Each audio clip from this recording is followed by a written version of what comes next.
Christmas Eve, 1945. George and Jennie Sodder spent an evening at home with their children, soaking up the moments of Christmas cheer. The children stayed up late to play with toys they had begged to open early. George and Jennie both retired for the evening by 10:30, leaving one of their older children in charge. Around 1 a.m., the family awoke to smoke and flames consuming their home. In a frenzy, the family rushed to safety, but only 4 of the 9 Sodder children made it out of the house alive. The other 5 were not so lucky. Or were they? I'm Marina. With me I have my best friend Laura, and this is Grim.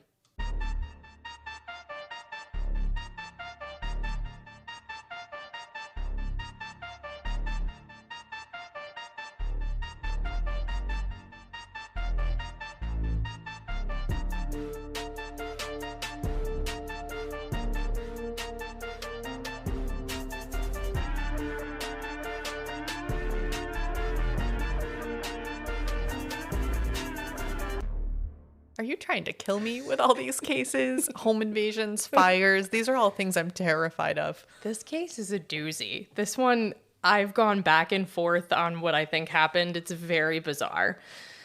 So this week we're talking about the mysterious case of the Sodder children. I know you've talked about it before, but I actually have no idea what the case is. Oh, really? It's been covered by a lot of podcasts, so I'm excited that you have never heard it before. I've only listened to Grim. Oh, okay.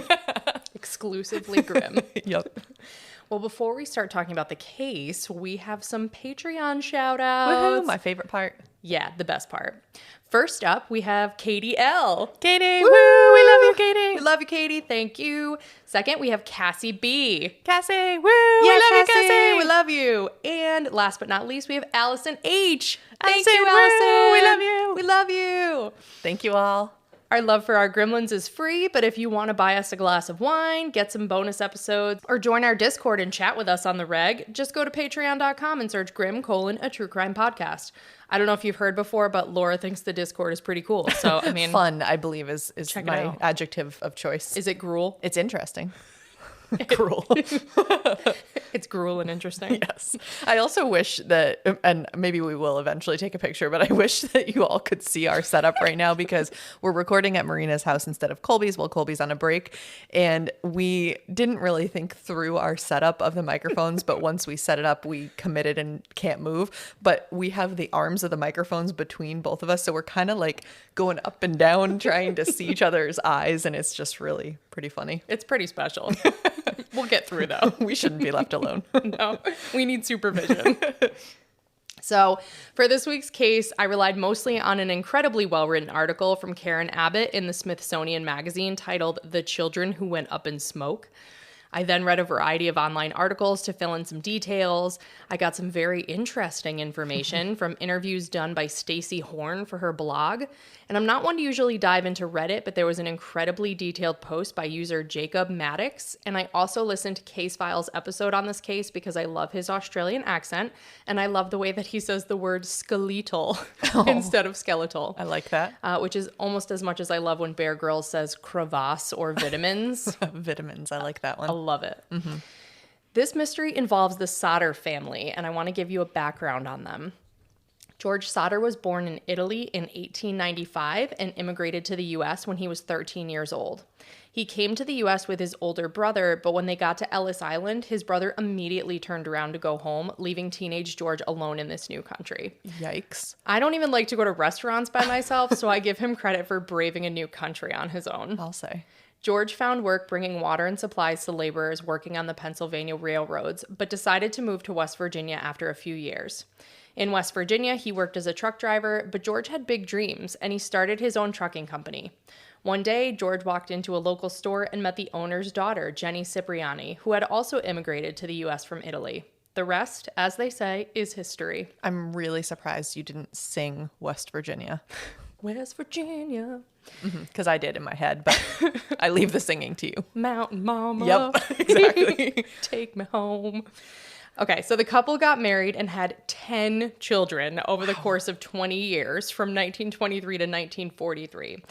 That's way too many children, and God bless Jennie because they must have walked out after the third or fourth. Seriously. The voluminous Sodder family made Fayetteville, West Virginia their home, and they were a well-respected middle-class family within the community that was made up of many Italian immigrants like themselves. On Christmas Eve, 1945, George and Jennie were home with 9 of their 10 children, including 3-year-old Sylvia, 5-year-old Betty, 8-year-old Jenny, 9-year-old Louis, 12-year-old Martha, 14-year-old Maurice, 16-year-old George Jr., 17-year-old Marion, and 23-year-old John. That's quite an age range. I was not counting. Was that all of them? That was 9. Okay. The 21-year-old son, Joe, was not home as he was away serving in the Army at the time. Marion had finished her shift at the dollar store that evening, and she came home with presents for all of the children. The brood of Sodder children convinced their parents to let them open a few presents early, and they enjoyed the time together as a family. George Jr. and John were tired from helping their father with work and went to bed in the attic, which was split in 2 to serve as bedrooms for the many children. George also went to bed, and then Jennie followed shortly thereafter around 10:30, bringing their 3-year-old to her crib in their room. And I was stuck on the number of children. What time of the year is this? Christmas Eve? It was. Okay. Yes. I was distracted by the number of people, and then I was trying to remember back so that I didn't ask about what year it was. And I was trying to remember back to that, and in that time got distracted on what time of the year it was. Guys, it's really hard to listen. Marina has her notes. I'm just here staring at her through the arm of the microphone, and I'm trying to remember all the facts. When they were sitting down opening Christmas presents, it happened to be Christmas Eve. Oh, well, I was thinking, wow, that's really nice. She just brings home gifts after her shift is what I thought. No. Okay. So you're good now? Yeah, You're good? I'm good. I'm up to speed. She left Marion in charge of the other children and agreed to let them stay up as long as they did their chores before going to bed, which included feeding the chickens and bringing the cows in. They promised, as children do, to get what they want and continued to play with their new toys while Marion relaxed on the couch. Around 12:30, the phone in George's study rang and woke up Jennie, who answered it. A female voice she didn't recognize asked to speak to a man that Jennie didn't know. She could hear laughter and glasses clinking in the background like the woman was at a party. Jennie told the woman that she had the wrong number. The woman laughed strangely and then hung up.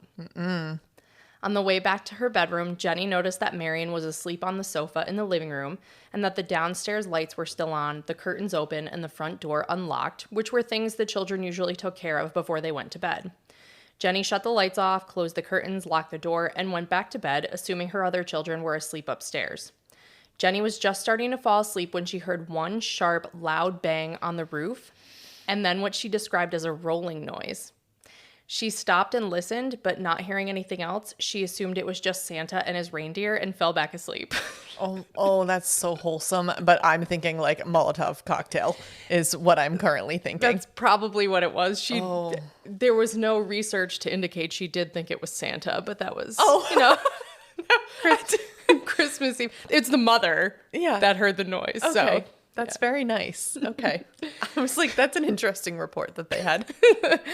Shortly thereafter, around 1 a.m., Jennie woke to the smell of smoke, and she found that George's study was on fire. She woke up George, who woke up Marion sleeping on the sofa. Marion took Sylvia outside to safety, while Jennie went to yell upstairs for her children to evacuate as the fire rapidly spread. George Jr. and John had been able to escape the upstairs bedrooms, but the fire was already so intense that they singed their hair on the way down the stairs. Meanwhile, George tried to call the fire department, but the phone was dead. George remained in the home as long as he could to ensure everyone was out, but was forced to leave when the smoke and flames became too much. George got outside and took frantic inventory of his family. Only 4 of the 9 children made it out of the house, meaning that 5-year-old Betty, 8-year-old Jennie, 9-year-old Louis, 12-year-old Martha, and 14-year-old Maurice were still inside. Oh, I can't imagine that horror. George and Jennie feared that they were all cowered upstairs, trapped in the bedrooms, unable to escape down the stairs that were engulfed in flames. George knew he had to save them, so he broke a window on the bottom floor to try to re-enter the home. He cut his arm in the process, and he couldn't see anything downstairs due to the fire that had consumed the entire bottom floor. He figured his best bet would be to enter through an upstairs window with the ladder that he always kept propped against the house. When he ran to the ladder, he found that it was missing.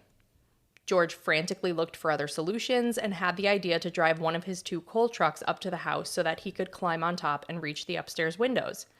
But neither of them would start, even though they had been perfectly functional the day prior.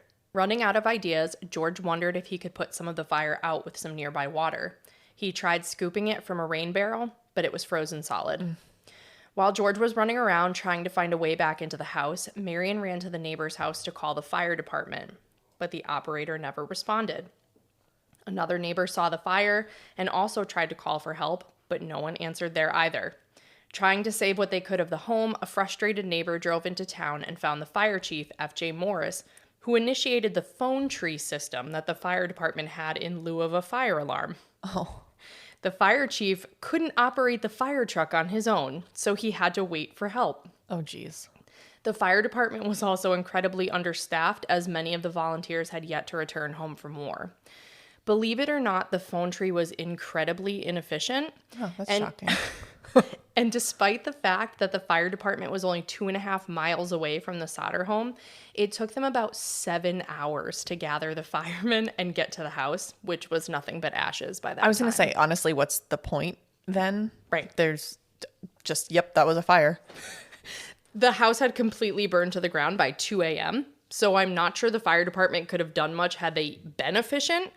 But still, can you imagine standing in your yard watching your home burn to ash for an hour and then stand there for another 5 hours waiting for the fire department? Presumably your children inside would be the worst part. Yes. But I'm guessing it was probably a wooden house. It probably went up like matchsticks. Yes. You know? Yep. But I mean, seriously, the fire department could have walked there faster with buckets of water. Yeah. Yes. On Christmas Day, the fire department finally arrived around 8 a.m. Their only role now really was to investigate. Mm-hmm. But even if they had gotten there sooner, they didn't have any breathing apparatuses like we have today. So even if they'd gotten there, they wouldn't have been able to go inside the house for a search and rescue. Wow. What a scary time that must have been because of all of those factors. And then also, you know, electricity wasn't as reliable as it is now. And everything I think was like slightly more dangerous. Yes. So that's awful. Right, where things are more likely to burst into flames, but the firefighting is not as advanced as it was today. Bingo. Yes. Yep. That's a valid point, yes. George was treated at the local hospital for the lacerations on his arm from trying to break the window, but everyone else that had gotten out of the house was okay. Fire marshals and local police combed through the ashes for an hour or two, searching for the remains of the dead bodies of the 5 missing Sodder children, but they found no trace of them. So it took them 7 hours to get there. They kicked around some ash for an hour or two and were like, well, our work here is done. Helpful. Thank you for your service. The fire chief suggested that the fire had been so hot that the bodies may have been completely cremated, which seems a little bit far-fetched, especially considering that there were remnants of the family's appliances in the basement. The Fayetteville County prosecutor announced that there would be an investigation into the children's deaths. A coroner's jury concluded that the fire was likely caused by faulty wiring near George's study in the back of the house that was accelerated by strong winds that evening. Oh. On December 30th, the coroner's office issued 5 death certificates for the children. Their cause of death listed as death by suffocation or fire, which completely destroyed the home in which they were sleeping. The prosecutor told the family that they would conduct a more thorough investigation, but after the holidays. Priorities. Really? And I mean, I don't even know what else they could do. I'm sure there was more to do, but it doesn't seem they had the tools for it. Right. George and Jennie wanted to turn the site of the home into a memorial, and the police told them to wait so that they could investigate more, but they didn't want to. Maybe they didn't trust that anybody was coming back at that point. George got a bulldozer and put 5 feet of dirt over the basement, and the Sodder family planted flowers and established a memorial at the site of their former home. They built another home on a different area of the property, so they were always close by to visit and tend to the garden. Wow. But while the Sodders should have been mourning for the loss of their children, their grief was clouded by confusion and then anger. They began to feel that the fire was not an accident, and they wondered whether their children were actually dead. At the forefront for Jennie was the fact that there was not a shred of evidence that her children's bodies were in the ashes of the home. Jennie decided to conduct her own experiments to demonstrate that her children's bodies and their bones couldn't have been rendered to ash by the house fire. She burned various animal bones, including chicken bones, beef joints, and pork chop bones, basically leftovers from dinner. Fair. To see if anything was left. Every time, she was left with a pile of charred bones, just as she expected. Jennie reached out to an employee at a local crematorium as well, and that person informed her that human bones remain after bodies are burned for 2 hours at 2,000 degrees. That's what I was going to say, because I doubt the fire that she was building was enough to, Right. like, it probably wasn't even as hot as the house fire. Right. But that was smart to reach out to the cremator. Right.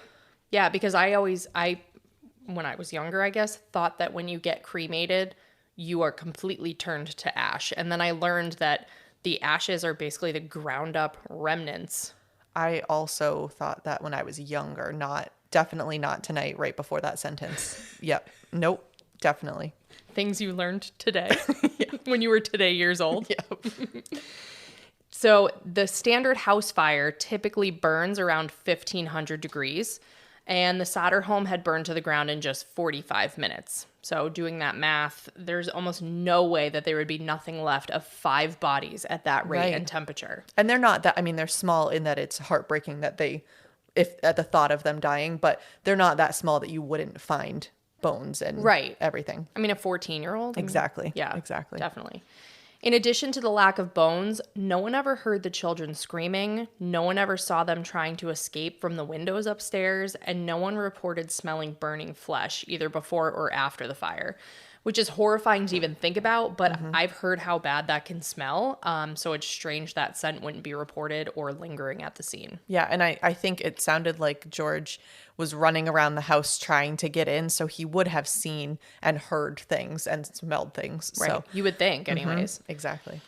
George and Jennie began trying to piece together the events leading up to the fire, trying to recall anything unusual, looking for any helpful clues. And they actually did think of a few oddities. They recalled that a few months earlier, a man had appeared at their home asking about whether George had any hauling work available. The man roamed to the back of the Sodder home and pointed to 2 separate fuse boxes and said, "This is going to cause a fire someday." With no further explanation, the man just walked away. Except that I at least am hypothesizing that is not how the fire started. So that could have just been a strange coincidence. Yeah, it's hard to say. George thought the comment especially strange at the time, as he had just recently had the wires checked by a local power company after he had a new stove installed. Strangely enough, also around that same time, a man came to the Sodder home trying to sell the family life insurance. This man's name was Armstead Rosser Long, and he was the president of Rosser Long Insurance Company. George declined, and Long was pissed. Side note, had the family bought the life insurance and there was any fraud, the life insurance company would have stepped in and solved this case in 1 month. Absolutely. I was going to say, of course, we have to talk about an insurance company. Right. He told George, "Your goddamn house is going up in smoke and your children are going to be destroyed. You're going to be paid for the dirty remarks you've been making about Mussolini." Sounds like an incredibly aggressive sales tactic to me. The man's anger was obviously targeted towards George's political beliefs, which were very well known in the community. George was outspoken about his beliefs concerning the Italian dictator, which led to heated arguments in the Italian immigrant community in their small town. But George didn't think the threats or arguments were ever serious enough to worry about his or his family's safety. In addition to George and Jennie's recollections, the older sons also recalled a man parked on the highway near there who had been focused on the younger Sodder children as they came home from school just before Christmas. Don't like that. Do not like that. And that wasn't it. A telephone repairman came out and informed the Sodders that their phone lines appeared to be cut, not burned. As luck would have it, they ended up finding the man who had cut the phone wires. On the night of the fire, but before it was set, a man had been spotted stealing a block and tackle from George's shed, which is one of the items George would use to work on his trucks. The man was identified as Lonnie Johnson, and he admitted to cutting the electricity to the Sodders' home, but denied stealing the block and tackle, which is weird as shit to confess to something that you're not even being accused of. Right. But the electricity wasn't off and the electrical wires weren't cut. I was just going to ask, I was waiting to see what you said, but I was thinking he cut the phone line, unless he thought he was cutting electricity. Exactly. Although that's also dumb because that would probably have hurt him, I would think. Possibly. I mean, unless he had the right tools, I guess. Back then. Yeah. The state inspector had said the fire was caused by faulty electrical wiring. But the Sodders never believed that, because if that were true, the power to the house would have been dead when the fire started. But the lights were on downstairs when the fire was burning, and Jennie was certain of that because she said that if the lights hadn't been on, the family never would have been able to navigate out of the house safely. Which is true, but a faulty wiring, are they assuming the wiring like coming into the house as opposed to wiring the walls of the house? Because wiring in the walls of the house could easily have a fault, and that wouldn't take out all of your electricity. You don't Although think so? maybe back then. Yeah, maybe in 1945. Okay. Like one Yeah. circuit. I didn't do my studying on that part, so One circuit. yeah, that's probably true. Yeah. So the most likely scenario, it seems, is that Lonnie cut the phone wire thinking it was the electrical wire, as Laura pointed out. Lonnie's bizarre vandalism may have solved another mystery as well. The telephone wires were on a telegraph pole 14 feet in the air. Lonnie may have taken George's ladder from where he usually kept it in order to get to the top of the pole to cut the wire. God damn it, Lonnie. And George's ladder was eventually found about 75 to 80 feet away, thrown down an embankment. But there's no explanation as to why Lonnie would have done any of this, or how Lonnie could mistake a telephone wire 14 feet in the air for an electrical wire that was at the back of the Sodders' home. Right. None of it really makes any sense. To add even further to the mystery, after the snow had melted, one day Sylvia was playing over near the memorial garden where the old house had been, and she found a hard green rubber object in the yard about the size of a baseball. George looked it over and concluded that it was a napalm pineapple bomb, and had his suspicions confirmed by someone familiar with military items. Yikes. Jenny remembered hearing that thud on the roof and the rolling sound shortly before the fire started, so they wondered if that could have been the cause. Yeah.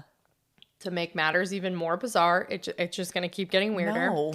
There was a local bus driver who said that he had seen balls of fire being thrown by a group of people at the Sodder house on the night of the fire. Not sure why this person kept that piece of information under their toupee, but it doesn't seem like any further information or investigations came from that lead. Well, I guess, what would they do even with that information? You know, how would you find anyone? Right. And you were like, what did they look like? People. Right. They had bodies. They had fire. They had bodies. But I would think a Molotov cocktail. When I think balls of fire, I think Molotov cocktail. Yep.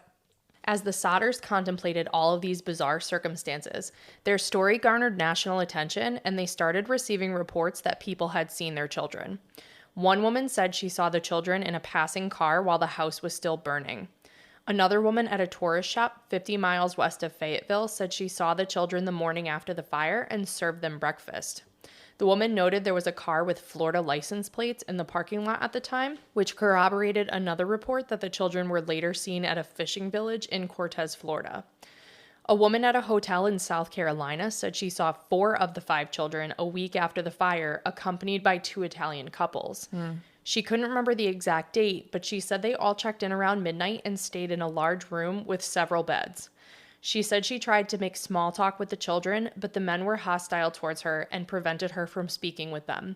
She said one of the men turned around and began speaking rapidly in Italian, and then the whole group stopped talking to the woman. She said they left early the next morning. It's what kind of lends credibility to the witnesses that you've mentioned is the fact that they saw the group of children. Like if it was just one child, I can see how you just really desperately want it to be who who is missing. Right. But the fact that it's the group of them, that seems unlikely, although maybe not in the 1940s, but it kind of, like I said, lends credibility to those witnesses. True, because they're identifying each of the children together as opposed to just seeing one and just making them in your head look like that person. Yeah. Yep. So George and Jenny had heard enough to believe that their children had been kidnapped on the night of the fire and that their children were still alive. In an effort to leave no stone unturned, in 1947, George and Jenny sent a letter about the case to the FBI and received a written reply from J. Edgar Hoover that basically said he'd like to help. Jeez. He said he could only do so if the local authorities agreed because it was a local matter. Laura's making the face because she knows that the Fayetteville police and fire departments said, no thanks. Why? No reason. Wow. And that was the end of it. Oh my God, I thought you meant the end of the case. I was like, no. If you're enjoying Grimm. No.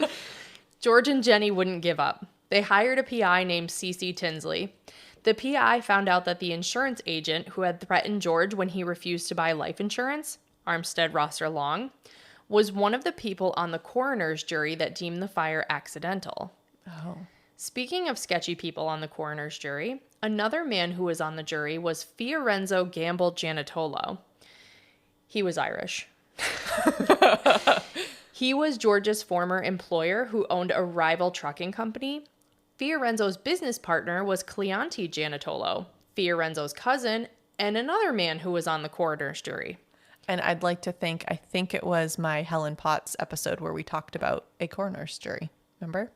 I think that we did, yes. I don't know when that came about, but it was definitely present in the 1880s and now apparently still in the 1940s. I think they also have them in Australia.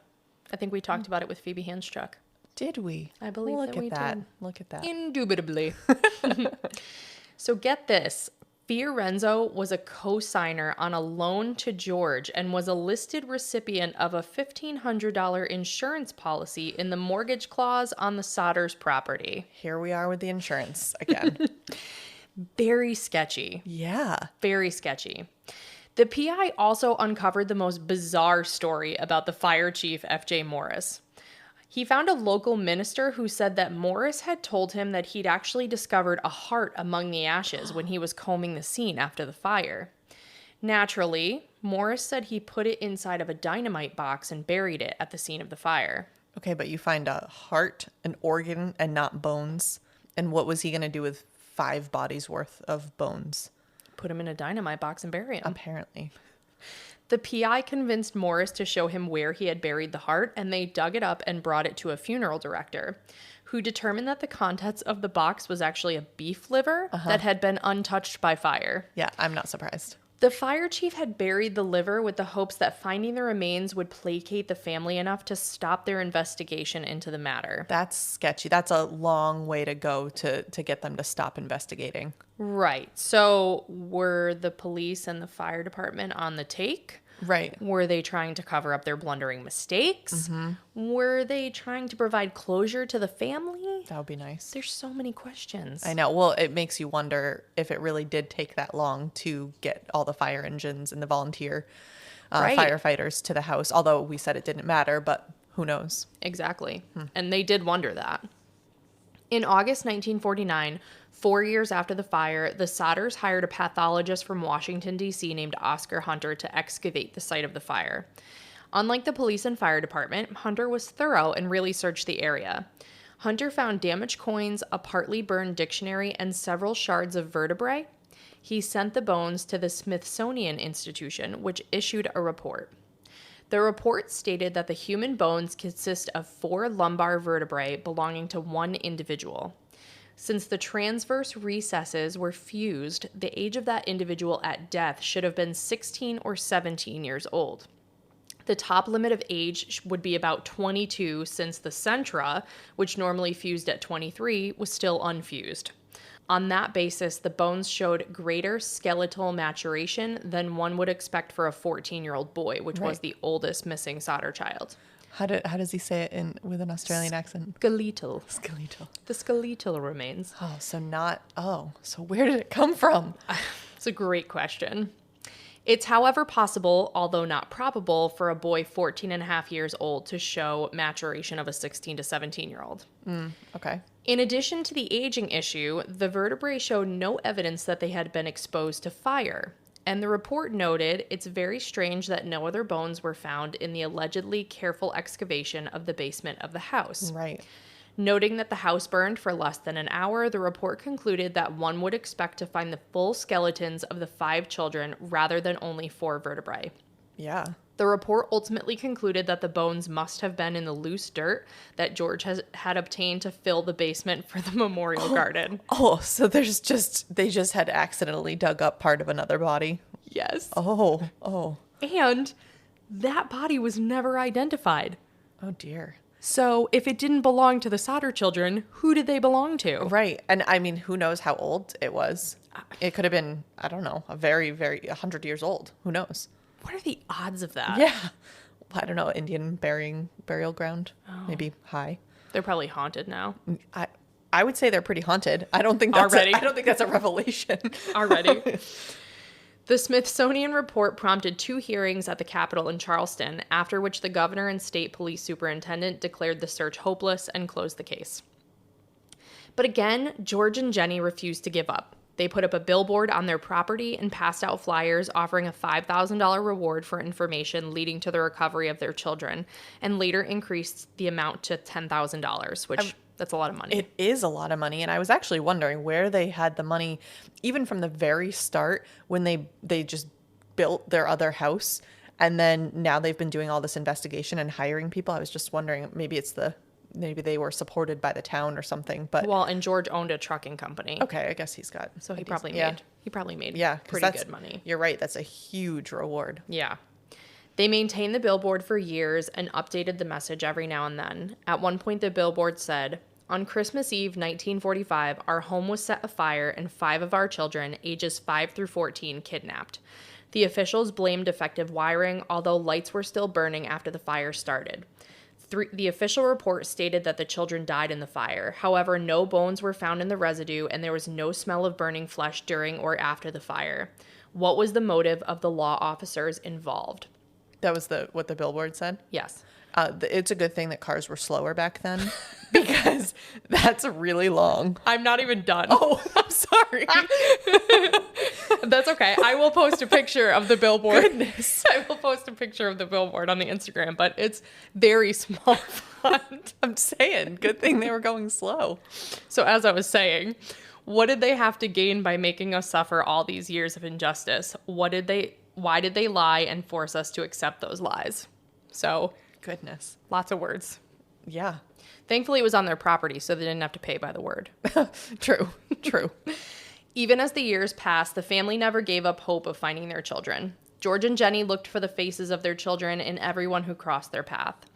On one occasion, George saw a newspaper photo of school children in New York City and was certain one of them was Betty. He drove all the way to Manhattan, but the parents ultimately refused to speak to him. Oh. The family also continued to receive tips and sightings from other people. A letter arrived from a woman in St. Louis saying the oldest girl, Martha, was in a convent there. Another tip came from Texas, where a patron in a bar overheard an incriminating conversation about a long-ago Christmas Eve fire in West Virginia. Someone in Florida claimed the children were staying with a distant relative of Jennie's. George investigated every lead traveling the country to investigate, to no avail. Poor guy. There were many people, including the authorities, who felt that there was enough information to suggest that the children died in the fire. Authorities said they had found some organs and bone fragments on Christmas morning, but the Sodders vehemently denied ever being told anything about that. And even if you found bone fragments, where are the rest of the bones? Right. There's no reason that there would have only been bone fragments. Maybe it was the beef liver. Yeah, really. Some have pointed out that the skeletal remains couldn't have burned in 45 minutes, as you just mentioned. But someone else pointed out that the house didn't burn for 45 minutes.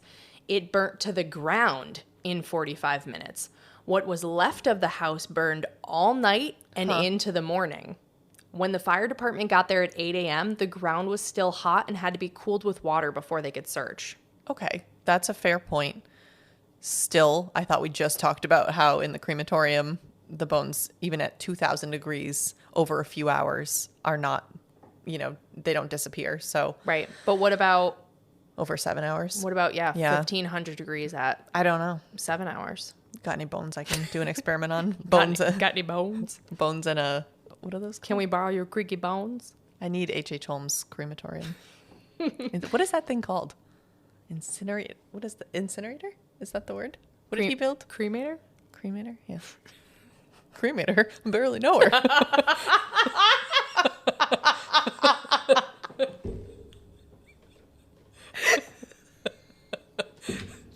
That one got you. Good. I don't know. I think it's because one of my favorite jokes is liquor. I hardly know her. Some admit that because it was Christmas, the search was incredibly truncated. The crew spent 2 hours looking, and today searchers spend days to sometimes weeks looking for remains. I do believe that too. Yeah. And John, the eldest son, allegedly told police initially that he had either tried to wake up the missing children, who said that they were awake when the fire started, or he said he yelled to them and heard them yell back. I saw it both ways. But the Sodders are adamant that John made this up out of guilt for running down the stairs without doing more for his siblings. I could see that too. Yep. By 1968, George and Jennie had spent more than $15,000 investigating their children's disappearance. That's so much back then. Yes.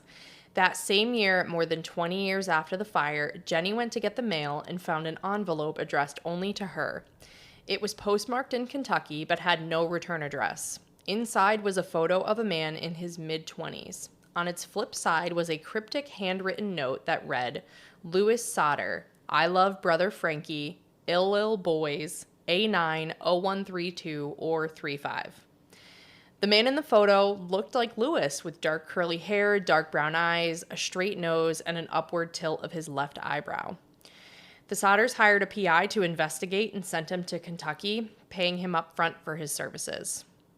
And they never saw him again. Oh, I knew it. He either took off with their money or something sinister happened to him as well. The Sodders didn't want to give out information about Louis's potential location for fear of harming him, so they added an updated photo of him to the billboard and hung his picture over their fireplace. Heartbreaking.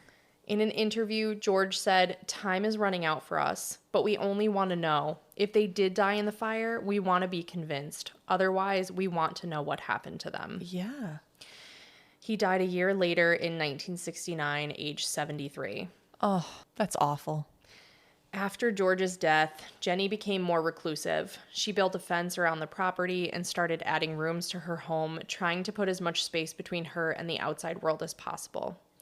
From the day of the fire until she died, Jennie wore black exclusively as a sign of mourning. Oh. But she always held out hope. After George's death, she told a local newspaper, "You can't tell me my 5 children could burn up in a little old house like that and something wouldn't be left. No, I'll never believe that. Somebody stole them. That's what. It's been a long time, but maybe I'll be lucky enough to see them someday. Oh. Maybe somebody will drive by and see the billboard. You never know." Jennie died in 1989 at the age of 85. Awful that they both went to their graves not knowing anymore. And that's all they wanted. I think they would have been willing to accept that their children died, and I think they sort of mourned their loss along the way, but they just never believed it. And all the sketchy things, all the weird coincidences, just they couldn't accept that it was all that, just coincidences. Yeah, and although I know that's possible, really almost anything is possible, I'm with them that I think that those children didn't die in the fire. It's all very bizarre. Following her death, Jennie's children and grandchildren took down the billboard that George and Jennie had maintained for all of those years. The family had theories of their own, including that the local mafia had been involved. They thought that maybe they had attempted to recruit George and he refused, or they were trying to extort him for money. They also thought that someone may have taken them when the fire started, telling them that they would bring them to safety. There were also theories that they'd been brought back to Italy, which would make sense. Also, at least I've been making the assumption that they were, if they were kidnapped, it happened right around the time of the fire. But I think I remember Jennie saying that she saw one of the kids asleep on the couch and assumed the other children were upstairs asleep. Right. We didn't even, unless you're going to talk about it later, we didn't even talk about the fact that the door had been unlocked. You would certainly think that if it were some stranger coming in that they would have made noise. But what if it wasn't? What if it was someone that they knew that came over and took the children and then for some reason left one of them and disappeared with them? That's still possible. So it could have all happened prior to the fire even being set, and that was the distraction. I think the most likely scenario, if the children did not die in the fire, just to sort of jump to the end on our theories, I have like another small snippet, but what if the children went outside to do their chores around the time that the fire started, or that's when somebody threw whatever that napalm bomb was, and they basically told the children, we'll bring you to safety. Yeah. And because the woman who saw them at the hotel saw them with 2 Italian couples. It was an Italian community. Maybe it was in revenge against George for his views against Mussolini. Maybe it was something, that had to do with the mafia. Who knows what the reason was why they took the kids. Yeah. But if they took them to Italy, it would make sense why they never reached back out to them. Yeah. I mean, but then again, why would there be a picture of Louis? I will post the side-by-side of the picture of Louis. That cryptic note made no sense. There bizarre. is no brother Frankie. There was no child named Frankie. So I'm glad you said that because I forgot all of the names of all of them. And you didn't want to ask? No. You didn't memorize them? No. Because there's a quiz. If you're enjoying Grimm, I'm just kidding. So the youngest and last surviving Sodder child was Sylvia, and she passed away in April 2021. She didn't believe that her siblings perished in the fire, and before her death, she would spend time on web sleuth websites to look for any new information or ideas about her siblings' disappearance. She had said that even though she was only 3 years old the night of the fire, she could still picture her father's arm covered in blood, and she could still hear him screaming for her siblings. Oh, that just gave me chills. One of the users on Reddit, Jacob Maddox, he theorized that Giannatolo may have been behind the fire. He's the one that had the insurance policy, the co-signer on the mortgage. So he was one that would directly benefit from the home burning to the ground because that $1,500 was about $20,000 back then. Yep. And he'd also benefit from any downfall to George's trucking business because they owned rival trucking companies. He noted that maybe Giannatolo didn't intend for anyone to die or get hurt in the fire, which is why there was that phone call and the bump on the roof so that everyone was awake when the fire was lit. Okay. There's just so much information. So Jenny thinks that the phone call from that woman, she thinks that that was a phone call to make sure that they were all home. Yeah. So that they would burn in the fire. But the police apparently found the woman who made the wrong number call, and it was genuinely a wrong number. She was a neighbor, and she said she just called the wrong number. How did they even find that? That's crazy. I don't know. Do they have... Maybe they could I don't think they had caller ID back then. Maybe they could trace the wires back. Yeah. I wonder if it was literally just asking people, did anyone make a false phone call by accident or something? I don't know. But still, that's crazy. When I started researching this, I was 100% certain that the children were kidnapped or taken out in some way, shape, or form because I was really stuck on the bones. Same. Really stuck on the bones. I do find the point interesting that the house burnt to the ground in 45 minutes, but that because those embers are hot. Yeah. And they're like, it's like its own little stacked. incinerator. Yes. Yeah. Yeah. And it's compacted. And not just that the bones weren't there, it's that they did such a crappy job that they didn't find them. True. He did later excavate the property fully, that pathologist, but at that point, George had brought in that other dirt. It had been 4 years. I mean, who knows? Right. That, yeah. And what do we always say? The simplest solution often is the case. So that would be the logical thing, that it's a tragic, tragic death of those children in the house. Right. Jeez, I don't know. But you're going to tell me the solution, the resolution, right? There's at the end? there's no answer. I know. I was also going to say that in one of the interviews that person did for their blog post, they talked to someone about, they mentioned that you couldn't hear the kids screaming. No one saw them at the windows. And he said, depending on how the fire was and how the smoke was, he said that they go into fire scenes and they find people sleeping dead in their bed. Like the fire never got to them, but they die so quickly from smoke inhalation. So maybe all 5 children just died from smoke inhalation in their beds. And that's why you wouldn't hear them screaming. You wouldn't see them at the windows. And the burning flesh, he said that nobody would have been downwind close enough to the fire. So I just don't know. Yeah, I don't either. I do have one question, though, that I'm not sure if you know, but do we know where the children's bedrooms all were? Like, were all the kids that are missing, were they on like the same floor and everybody else was a different floor? Or do you know how the house was set up? Yes. So the attic was split up into 2 rooms for the children. Okay. So I do know that George Jr. and John were up there. And I think the other 5 missing children were also up in those rooms because that's 7. And then Marion was asleep on the couch. That's 8. Sylvia was in the crib in George and Jennie's room. That's 9. And then Joe was in the army. Okay. Oh, okay. All right. So I forgot you said that about the attic. So they were all up in the attic, and the way to access that was a staircase. George and John got down, but the staircase was already so on fire that their hair was singed. And then the other 5... Boy, that sure. I mean, if we assume that the kids were in the house and that it wasn't the, having been kidnapped prior to the fire starting that we talked about earlier, I can see that it was, again, just a super tragic that they couldn't get out. if it was that on fire when the John, right, had left, maybe they were afraid to go down. I would be. Yeah, and then died Yeah. of smoke inhalation. And Yeah. again, I am stuck on the bones, and know. there are people that say that it's possible but not probable, but I don't know if it was burning that long. Like I said, I went into this being absolutely positive. Like I think I had written out in my notes, like, I'm positive the children were kidnapped. Yeah. And then when I started reading some of these interviews and some of these other theories, like, I actually am not. I do think actually that the children may have burned, because the parents put so much effort into trying to find them.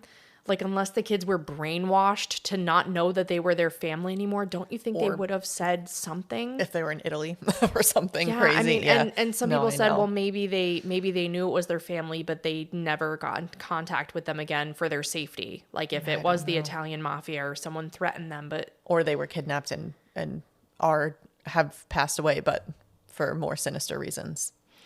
Right. And somebody said too, what if they were stolen and put as part of like the child slave trade? But there's never been any information to corroborate that. Simplest solution, right? I know. Tragic and awful, and you want to believe that they were alive even without their families. But one other thing I read that I do not think has been substantiated, but I did read it somewhere, that there may have been coal in the basement, which may have accelerated the fire and made it burn hotter. yeah, I mean, all of that's possible, and that's why I hate Unsolved, because we just don't know these things. I know we don't. We just don't know. I'm so sorry. I wasn't going to do an Unsolved, but I just ended up doing it, and here we are, and I'm sorry. So anyways, if you're enjoying listening to Grimm, please rate and follow us wherever you listen to podcasts to make sure you don't miss any episodes. If you listen to us on Apple Podcasts, make our day by leaving us a written review. And guys, I don't just say this, it literally makes our day. We got a new one today, and we screenshot it and we text it to each other, and we talk about how happy it makes us, and it just makes us so happy to make you guys happy. So let's make each other happy. You can find our page on Facebook by searching Grimm: a True Crime Podcast. If you want to subscribe to our Patreon, you can go to Patreon and search Grimm: a True Crime Podcast. If you can't get enough of Grimm, we're actually recording another bonus episode right after this one. So once that releases, we will have 4 P-bonies on our Patreon for our 2 highest tiers. So check that out. Follow us on Instagram at Grimm Crime Podcast for information on future episodes and case photos. If you want to send us a case suggestion or just say hi, you can email us at grimmcrimepodcast@gmail.com. Listen, learn, and stay alive until next time, because the future is grim.